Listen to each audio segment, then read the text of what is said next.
So the clients of yours are maybe in those in the industry you've observed who really made a difference in terms of treating their staff in a way that align them with that strategic vision. Can you tell us Mhm. a little bit about that from your experience?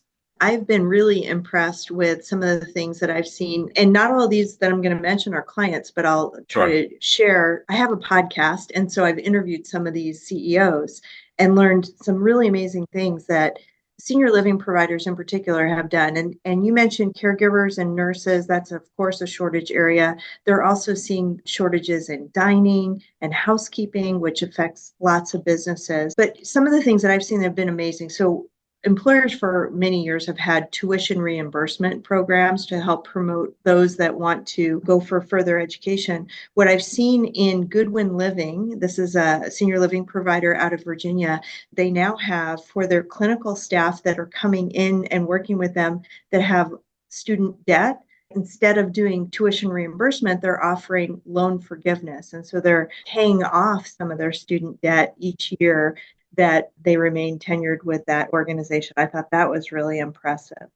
They also have an initiative.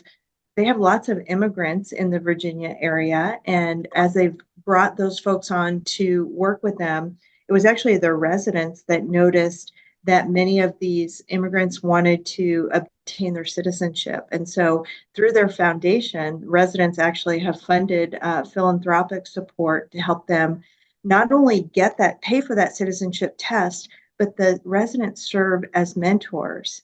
And what they found is that folks who gain their citizenship actually have even longer tenure than the rest of their employee population. So I thought that was really impressive.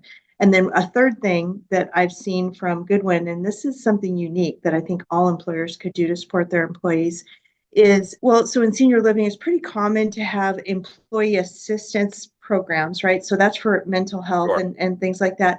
They also have a grant program that helps employees with emergency needs. So, say their car broke down and they're kind Wow. of living paycheck to paycheck, they might apply for an employee assistance grant to help get their car fixed or to pay their rent or to pay for an air conditioning repair, those kinds of things.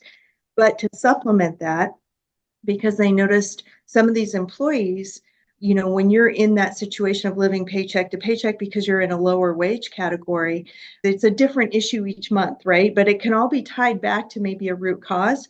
So they hired a social work type position. I forgot the name of the position. It was pretty amazing to support all of their employees and all of the issues that they're dealing with in their life. And you and I, as we were coming onto the call, we're talking about caregiving challenges that I'm involved in right now. Yeah. And if I didn't have that background and I could turn to a social worker to say, oh my gosh, my mother-in-law really needs assisted living. Can you help me or provide some resources or guidance?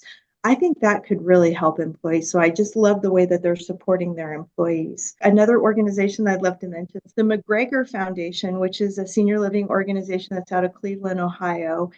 They have partnered with three other nonprofit senior living organizations. So this is amazing in the employment space. And what they've done is they've created an earn and learn program where folks who are interested in working in senior living and coming in as a caregiver, they will actually pay them while they go to school to get that certification.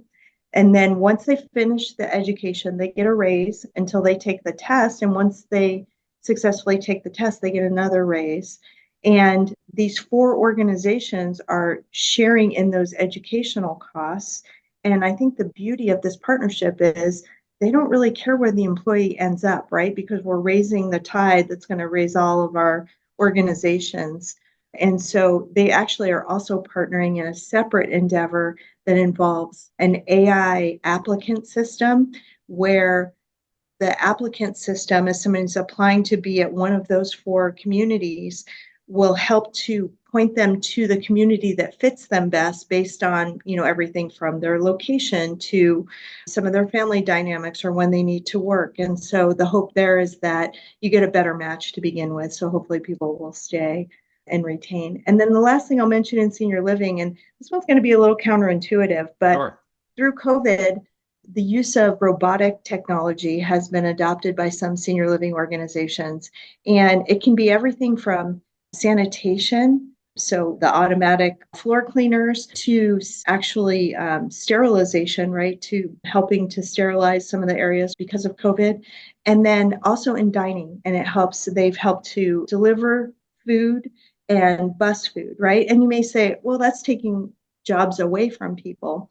But what these innovative organizations have been able to do is maybe decrease their FTE count in the front of house dining area because of a robot.